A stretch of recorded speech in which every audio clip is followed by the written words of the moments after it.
Hi guys, I'm Victoria Majerus, and this is my commemorative speech.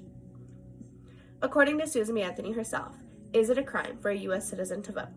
Susan B. Anthony was an American women's rights activist. She actively believed in women having equal rights as men. Susan B. Anthony helped fight for women's suffrage until the day she died. Susan was born in Massachusetts during 1820 and has passed at the age of 86 during 1906. I will use this speech to honor and highlight the many accomplishments and achievements Susan B. Anthony has made and helped aid the process with. I will cover her desire and fight for women's right to vote, her fight for equal pay for equal work, and her past as an educational reformer. To start, Susan B. Anthony actively fought for women's right to vote.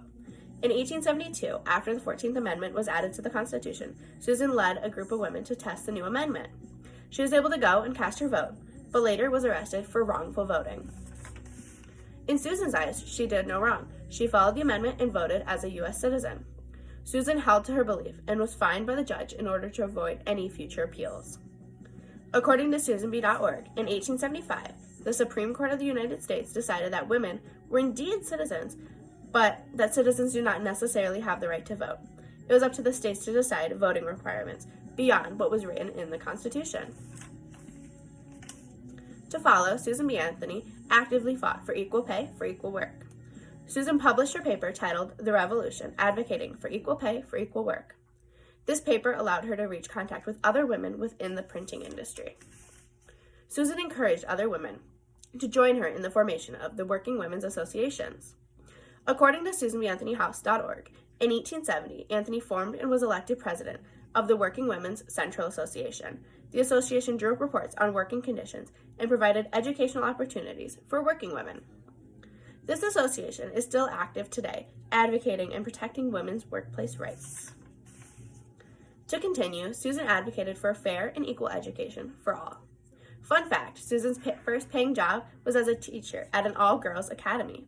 She taught there for 2 years. Both years, she only made $110.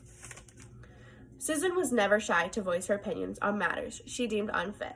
Susan contested the state teachers' convention multiple times on multiple occasions. She fought for more women within the profession, co-education, and equal education for women and all genders of any race. Throughout the speech, I have highlighted the many achievements and actions Susan B. Anthony has made to help make the world a better place. I have covered her fight for women's right to vote, her fight for equal pay for equal work, and her past as an educational reformer.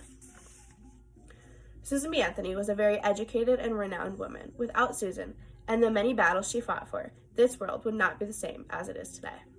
Susan B. Anthony not only fought for women, but she fought for everyone to have a fair and equal chance at life. Thank you.